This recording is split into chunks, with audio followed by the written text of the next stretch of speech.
اور فرمایا جو مسجدوں سے اللہ کے راستے سے روکتا ہے ان کو اللہ عذاب دے گا. وما لهم الا يعذبهم الله وهم يصدون عن المسجد الحرام هم الذين كفروا وصدوكم عن المسجد الحرام.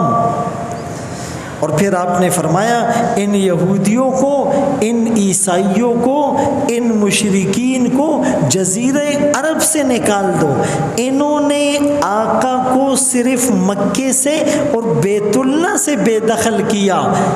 ان کی سزا یہ کہ پہلے ان کو بیت اللہ سے نکالا، پھر ان کو مدینے سے نکالا، پھر ان کو خیبر سے نکالا.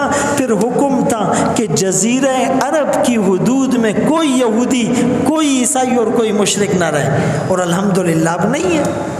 اخرج الیہود والنصارى من جزیرۃ العرب ومن ازلم، اس سے بڑا ظالم کون؟ یعنی کوئی نہیں، یہی بڑا ظالم ہے.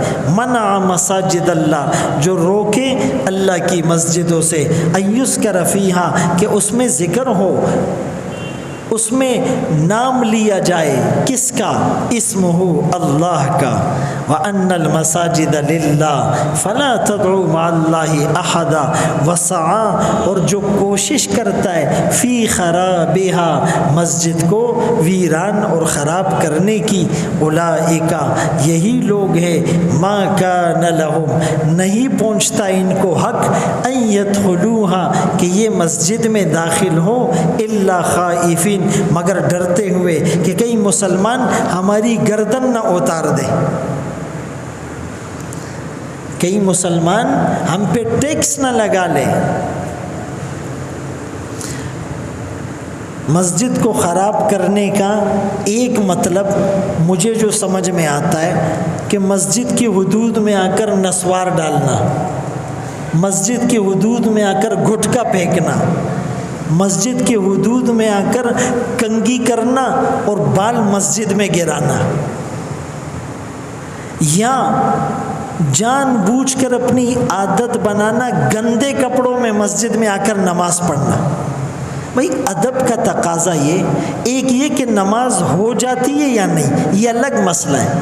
ایک یہ کہ آیا اس حالت میں اللہ کے سامنے کھڑا ہونا مناسب ہے یا نہیں.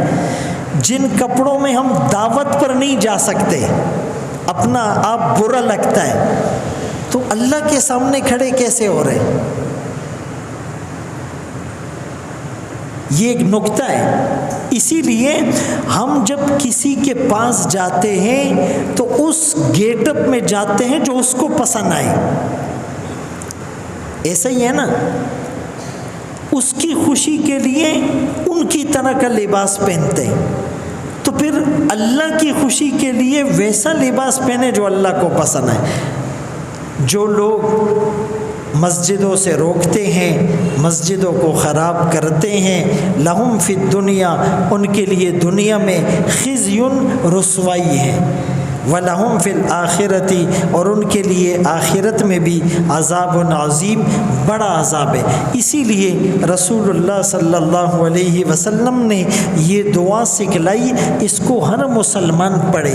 اللہم احسن عاقبتنا فی الامور کلہا، اے اللہ دنیا کے سارے معاملات اچھے کر دے. وَأَجِرْنَا مِنْ خِزْيِ الدُّنْيَا وَعَذَابِ الْآخِرَةِ، دنیا اور آخرت دونوں کی رسوائیوں سے ہمیں بچا. اللہ ہم سب کو ان باتوں پر عمل کی توفیق نصیب فرمائے. وآخر دعوانا ان الحمد للہ رب العالمین. یا حی یا قیوم برحمتک استغیث اصلح لی شأنی کلہ ولا تکلنی الی نفسی طرفۃ عین. رب اغفر وارحم انت خیر الراحمین. رب اغفر وارحم انک انت الاعز الاکرم.